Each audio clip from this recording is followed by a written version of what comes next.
Hello everyone, welcome back.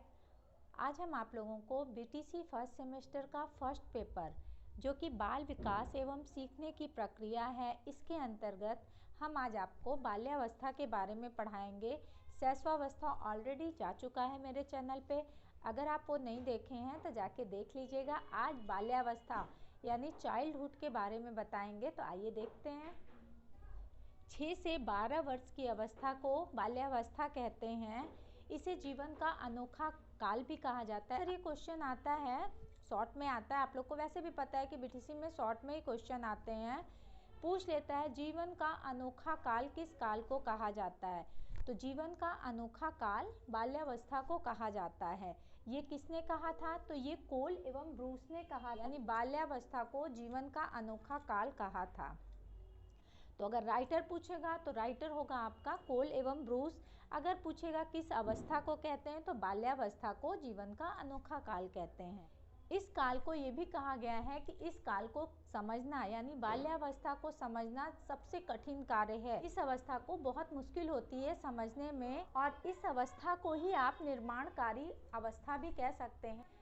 तो बाल्यावस्था clear है, 6 से 12 वर्ष की अवस्था को कहते हैं। इसे जीवन का अनोखा काल और निर्माणकारी काल भी कहा जाता है। भाषा कुप्पुस्वामी की है, जिन्होंने कहा है बाल्यावस्था में अनेक अनोखे परिवर्तन देखे जा सकते हैं।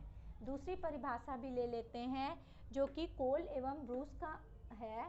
इन्होंने कहा है वास्तव में माता पिता के लिए बाल विकास इस अवस्था को समझना कठिन है। यानी बाल विकास की ये अवस्था, माता पिता को शैशवावस्था समझना भी आसान है और किशोरावस्था को भी एक बार 50% समझना आसान है। 100% इसलिए नहीं कह सकते हैं क्योंकि वो काल भी काफ़ी कठिन काल होता है बच्चे के लिए और माँ बाप के लिए भी, क्योंकि वो उन्हें उस काल में फेस करते हैं और उस काल से उन्हें बेहतर ढंग से निकालने में हेल्प करते हैं। तो वो काल भी है, लेकिन बाल्यावस्था यानी विकास की इस अवस्था को भी समझना कठिन काल है, ये कहना कोल एवं ब्रूस का है। अब आइए विशेषताएं देख लेते हैं। विशेषताओं में पहला है वास्तविकता में रुचि। बालक काल्पनिक जगत से निकल के वास्तविकता में रुचि लेने लगता है। काल्पनिक क्या? शैशवावस्था में बालक को कल्पना ज़्यादा कराई जाती थी, परियों की, राक्षस की, ये सब कल्पना कराई जाती थी, जिससे बाल्यावस्था में बालक निकल आता है और वास्तविक जगत क्या है वो देखने लगता है और उसकी रुचि वास्तविकता में ज़्यादा बढ़ जाती है और वो वास्तविक चीज़ों को देखने और समझने लगता है। पॉइंट है आपका रुचियों में परिवर्तन। शैशवावस्था में उनकी रुचियां जिस जिन कार्यों में थी, बाल्यावस्था में आके उन सब कार्यों में परिवर्तन होने लगता है और जैसा उन्हें वातावरण मिलता है वैसी उनकी रुचियां बदलती रहती है, लेकिन सामूहिक कार्यों और भ्रमण में सबकी रुचि एक जैसी होती। नेक्स्ट पॉइंट है आपका शारीरिक व मानसिक विकास में स्थिरता।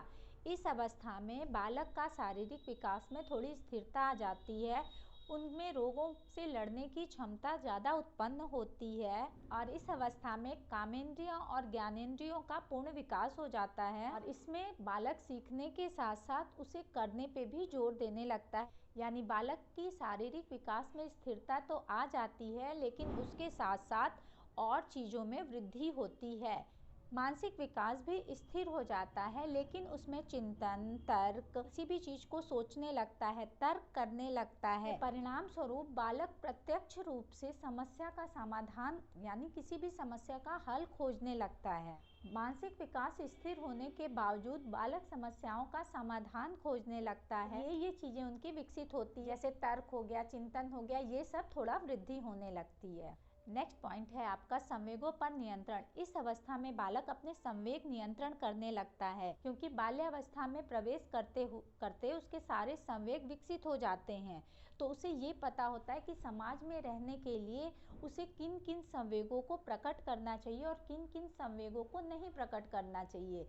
जैसे अगर उसे प्रशंसा मिलती है तो और अच्छे कार्य करने के लिए प्रेरित होता है और उसे निंदा से भय लगने लगता है।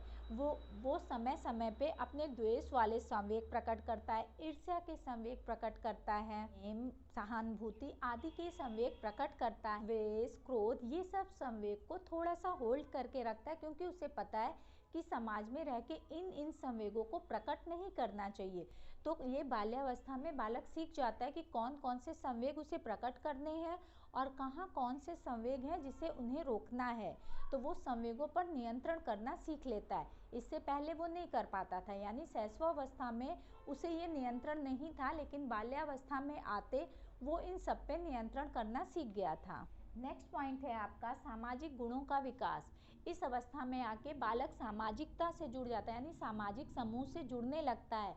उसका एक खेल का समूह होता है, एक शिक्षा का समूह होता है, जहाँ बालक अपने आप को बेहतर प्रदर्शित करने की कोशिश करता है। तो इस कोशिश में उसमें सामाजिकता की भावना का विकास होता है और वह बहुत से कार्यों को करने के प्रति प्रेरित होता है। नेक्स्ट पॉइंट है आपका रचनात्मक कार्यों में रुचि। इस अवस्था में बालक रचनात्मक कार्य ज़्यादा से ज़्यादा करने लगता है। जैसे लड़के खिलौने में रुचि लेने लगते हैं और लड़कियां गुड़िया में रुचि लेती हैं। अक्सर हम पहले भी बता चुके हैं कि ये सारी अवस्थाएं आप अपने आसपास के बच्चों में देखिए। उन्हें देखेंगे तो आपको पढ़ने और याद करने में आसानी हो जाएगी, क्योंकि वो चीज़ें आपको बिल्कुल यथार्थ दिखती रहेगी। शायद हम पढ़ा रहे हैं, हम समझा रहे हैं तो उतनी क्लियरिटी नहीं आ रही है जितनी इसके पढ़ने के बाद आप अपने आसपास के बच्चों को देखेंगे तो बहुत ज़्यादा क्लियर होगा कि हाँ ये चीज़ें दिख रही है। क्योंकि इसी अवस्था में लड़कियां गुड़िया के प्रति झुकती हैं। बहुत कम लड़कियों को आप देखे होंगे कि वो कोई और गेम खेलती हैं। अक्सर गुड़िया गुड़िया, घर घर, टीचर टीचर, यही गेम खेलती हैं। तो इस अवस्था में आपको ये ज़्यादा देखने को, यानी रचनात्मकता में रुचि आपको ज़्यादा देखने को मिलेगी। नेक्स्ट पॉइंट है आपका बहिर्मुखी व्यक्तित्व। इस अवस्था में बालक कल्पना जगत से निकल के वास्तविकता में आता है और चीज़ों को देखता और समझता है और फिर उससे संबंधित प्रश्नों को पूछता है। तो हम ये देख के कह सकते हैं कि बालक का व्यक्तित्व बहिर्मुखी है, लेकिन उस बेस पे हम वो जज नहीं कर सकते कि पूरा व्यक्तित्व अंतर्मुखी है कि बहिर्मुखी है।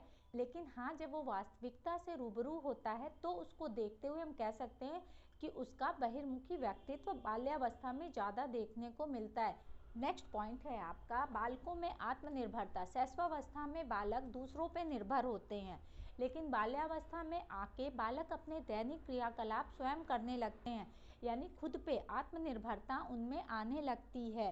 6 साल से ऊपर के जितने भी बालक हैं वो अपने दैनिक क्रियाकलाप कोशिश करते हैं कि वो स्वयं करें। यहाँ तक बच्चा स्कूल भी जाता है तो वो चाहता है ड्रेस वगैरह धीरे धीरे अपना पहनने लगें, ब्रश खुद से कर लें। इस समय आत्मनिर्भरता की भावना बालकों के अंदर पनपने लगती है। तो ये था बाल्यावस्था। आज आप लोग बाल्यावस्था के अर्थ, परिभाषा और विशेषताएं पढ़े हैं। नेक्स्ट वीडियो में हम किशोरावस्था के बारे में बात करेंगे। तो अगर ये वीडियो पसंद आई हो और ये टॉपिक थोड़ा भी आपको समझ में आया हो तो प्लीज़ इस वीडियो को लाइक कीजिएगा। चैनल के ग्रोथ के लिए आपका सब्सक्राइब करना बहुत ज़रूरी है, तो सब्सक्राइब किए बिना मत जाइएगा और इस वीडियो को ज़्यादा से ज़्यादा अपने फ्रेंड सर्कल में शेयर कीजिए। तो चलिए अब अपनी नेक्स्ट वीडियो में मिलते हैं, तब तक के लिए गुड बाय।